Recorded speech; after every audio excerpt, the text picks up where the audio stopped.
Hello and welcome. This is episode 3 of my ComputerCraft Challenge. Today, I'm going to work on getting some more basic resources like wood and coal, and I want to make a basic parser for my turtle here so that I can do simple things like copy pasting and be able to add and remove indentation and easily increment variables. I have decided I'm not going to start working on the actual text editor yet. It's going to be a pretty big project, and I want to get a little bit more situated before I start on that. So my main goal for this episode is to flatten out this area and make a little bit of a tree farm here. Not like a real tree farm, just a place to plant trees that I can periodically chop down pretty easily. And start working on that parser to make coding a little bit easier until I actually start working on the full-fledged text editor. To start, I think real quick, I am going to throw together a template for the parsing program that I want to make. And once I have that, I will kind of walk you through what my plan is and how I'm going to implement it. So let me start that up and I will show you what I have. Well, I got a little bit carried away and I have been working on this parsing program for like the last 4 hours now. And it's not quite done, but I do have the copy paste functionality done. So I'm going to give you guys a quick demonstration of how that works. And I will take you through what I've done so far and just let you see kind of how it works. So I've got it saved in the root directory.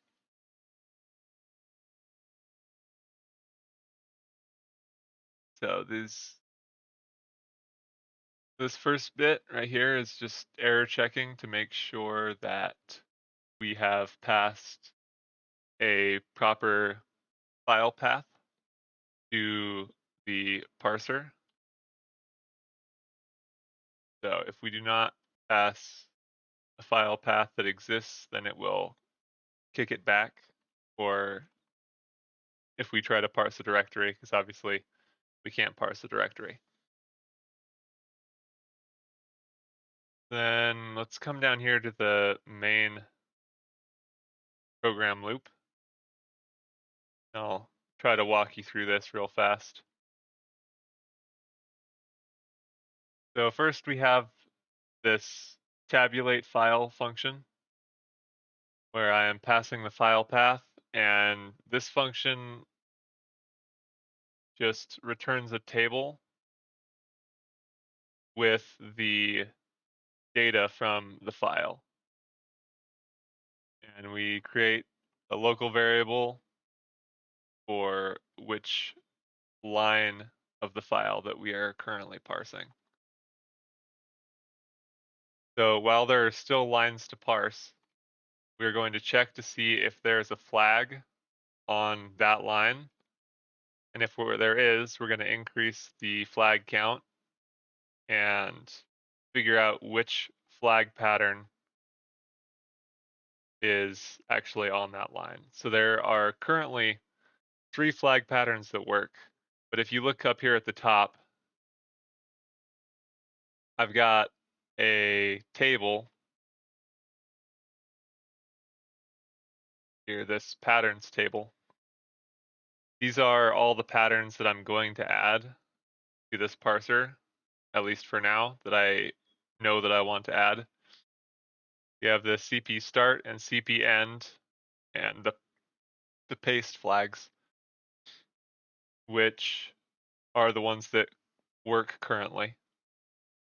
And I still want to add the inc, dec, and tab start, tab end, and untab.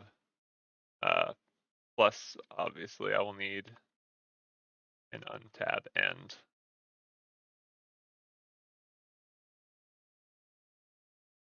So it loops through that pattern array to see if any of those patterns match for the flags.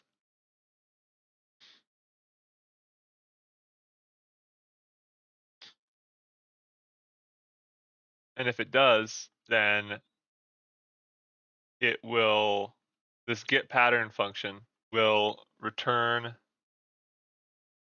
the pattern and the arguments after the flag. So if there's a pattern, then we call the function associated with that pattern. We pass in the line number and the arguments. And then here at the bottom of the loop, we increment the line number and check the next line. So once we have done that, let me real quick, I'll just run you through the 3 functions that I have so far. So if it runs into a CP start flag, it will call this function.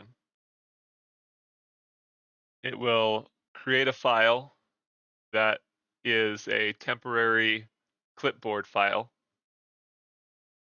I have this unique insert function because if I use copy paste more than once in the same file,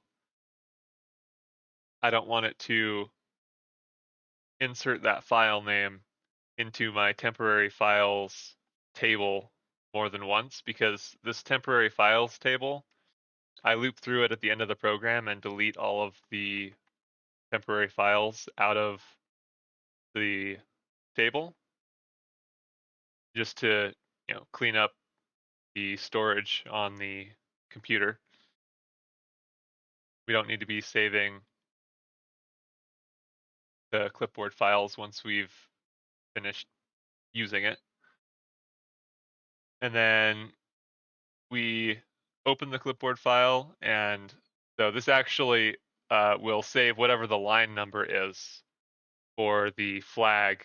It will save the line number to that file. And then it'll continue parsing the file. And when it hits the copy end flag,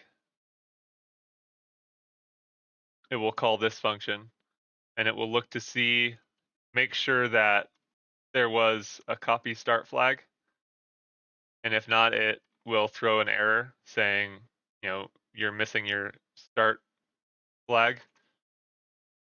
But if you have your start flag, then it will open that file and it will copy to that clipboard file every line in the program between the start and end flags. You continue parsing the file and you hit a paste flag, it will call this paste function. And wherever this paste flag is, right below that, it is going to paste in everything from the clipboard. And once we finish pasting, and once we finish parsing the entire file, we'll come down here to this loop and loop backwards through the entire file and find where all the flags are, and then come down to this loop and actually take those flags out of the program file and then save the file back to the path. Then we come down here, we'll just print a success message and then come down and delete the temporary files. So that's basically how this works as far as the copy paste functionality goes. I will do a quick demonstration. So if I just do edit test, if I wanted to say create local variable x and put 1 there. If I wanted to increment that, without using a loop for whatever reason, this is, oops. Obviously, you wouldn't do this, you would just use a loop, but this is just to show that you can do it. So I'll type it out a few times. And then say we want to print out whatever the value of x is. We can actually come right in here and type this. This is the flag that the parser is looking for. Then just type cp start and cp end here. And then we can do the paste flag right here below it. And if I save that and run the parseFile on, we have to use the full file path. If we run parseFile on that file, it says parse finished successfully, found 3 flags. Now if we look at that test file again, what happened?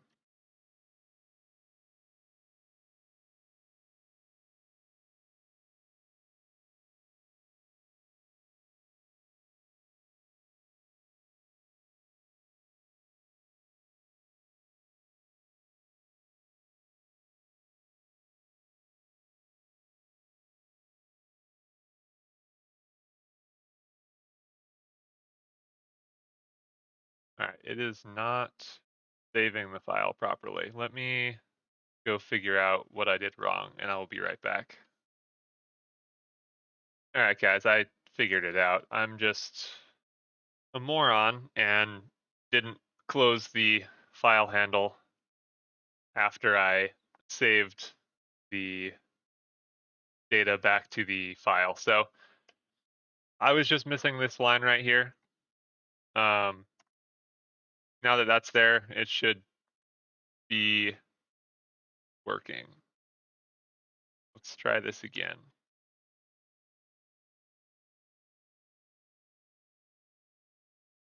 So x is 1. We want to increment x.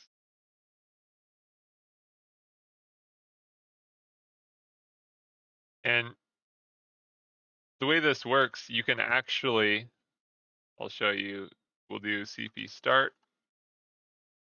here and cp end here.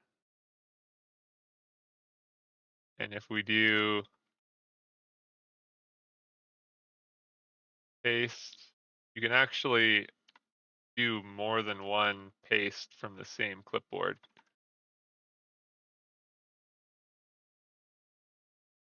And then print, hopefully this works.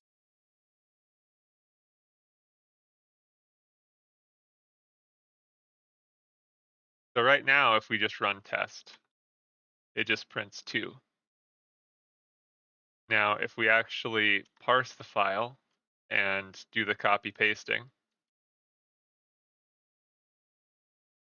it should print 5.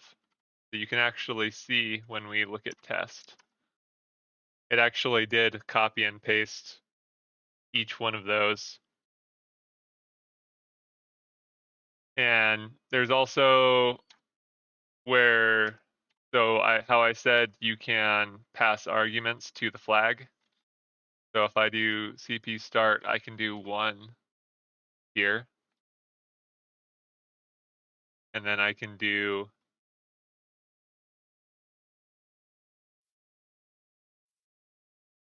CP end 1.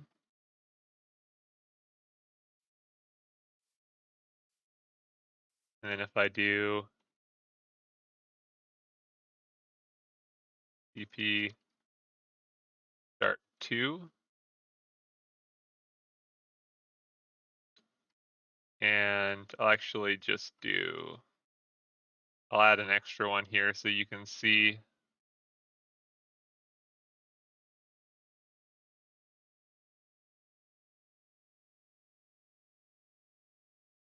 CP end 2. Now if we come down here, we can do paste 1.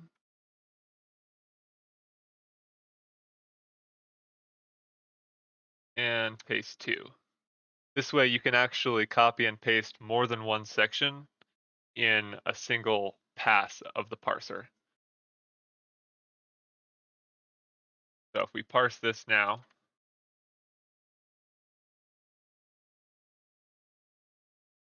and go in and look at what that did, you can actually see where those first 2 copy flags were. It pasted it right here, these 2 lines, and then where the second ones were, it pasted those 3 lines.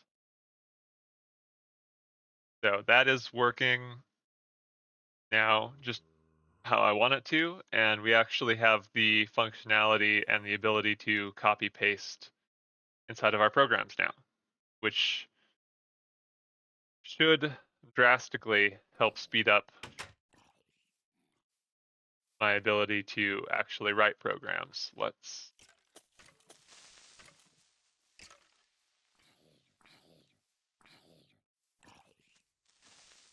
try not to die, try not to blow up the land here.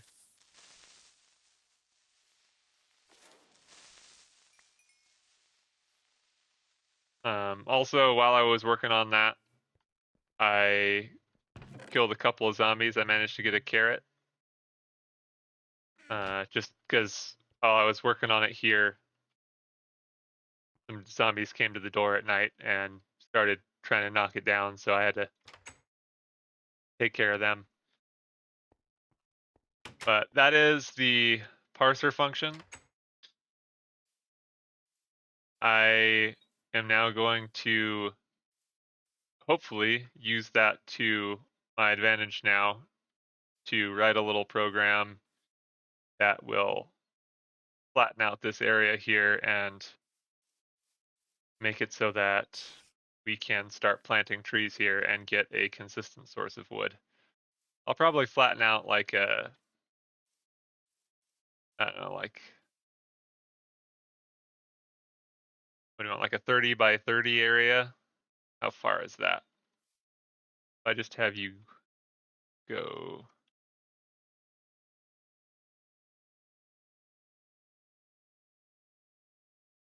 30, let's see if that's actually,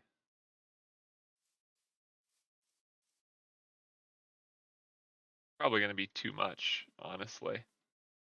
Yeah, looks like that's way more than I actually want.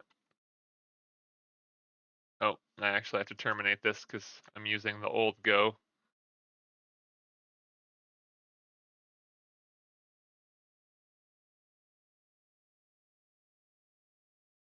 Play.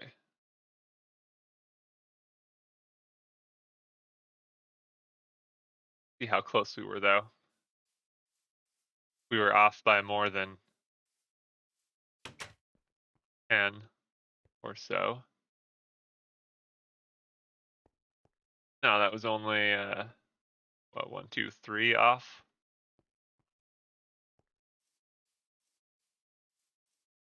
So if we do like a 25 by, you know, maybe even just like a 20 by 10 and just flatten this area out like right here, or probably will come over a little bit more. But I'm gonna work on that And once I get that program running, I will be back. All right, guys, I just copied the program that we use, the Homify program, to a new file in our user directory and added this functionality to use variables in the for loops. So now we can pass arguments to the command line, or if we don't want to, it will use this default of 16. It will do a 16 by 16. I just chose 16 because that's chunk size. So I figured, why not? And so now if we want to run this and clear out a little area here, we can actually make this guy go, let's see, go like 1, 2, 4, over.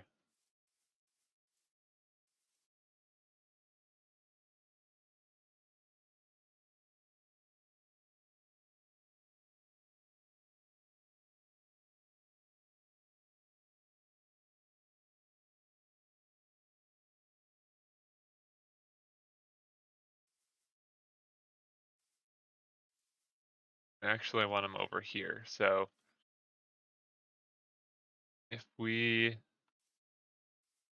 let's chop down this tree.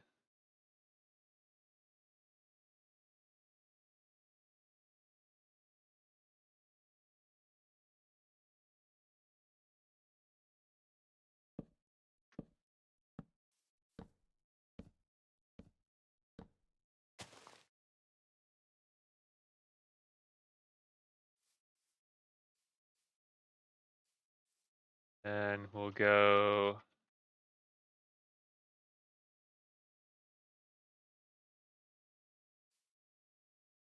right here. Just go forward 2 blocks. And then do flatten. We want to go 1, 2, 3, 4, 5, 6, 7, 8, 9, 10, 15. We'll just go to here. So 1, 2. Kind of hard to count this one. 1, 2, 3, 4, 5, 6, 7, 8, 9, 10. And we'll go 1, 2, 3, 4, 5, 6, 7, 8, 9, 10, 11, 12, 13, 14 forward. So we'll go 10 by 14.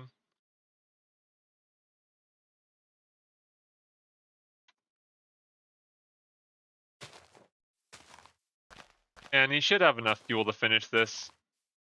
That charcoal I got earlier from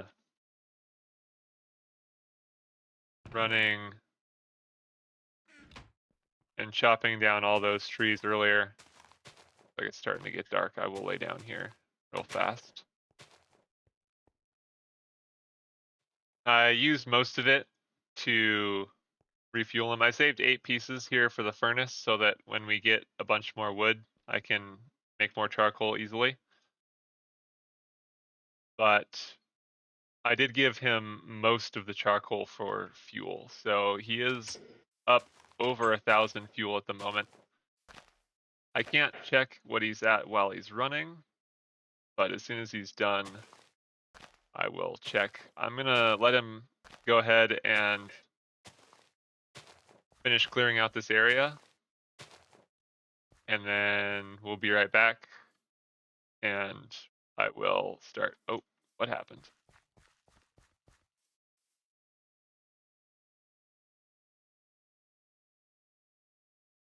Hold on, let's take a look at this. See if we can do a little bit of live debugging. Why did he only go 1, 2, 3, 4? Oh, I know why. I'm stupid. All right. This needs to be if j equals dist. All right. Save that. Let's turn them around. Go left, word.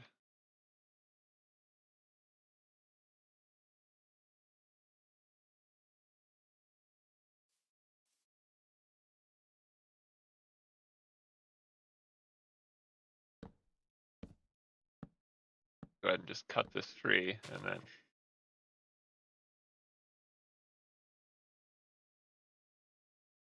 back, and we will run flatten again. Yeah, actually can't do it this way because he'll start going left first. So if we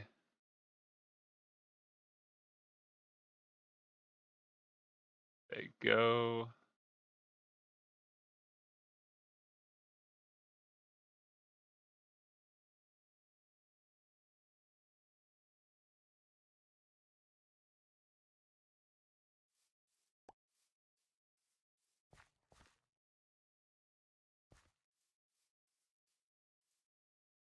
all right, now we should be good to actually flatten this. And now we've already done 4 of these, so we'll drop that to 6. How many is left? We got 1, 2, 3, 4, 5.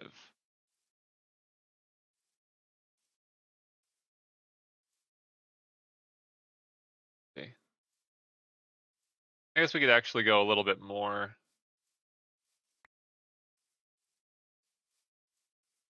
Do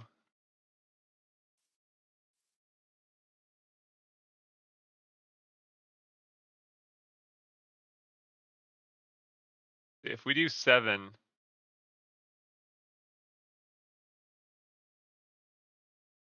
no, we'll just do 6, and then it will start, or it will end back over here, I think.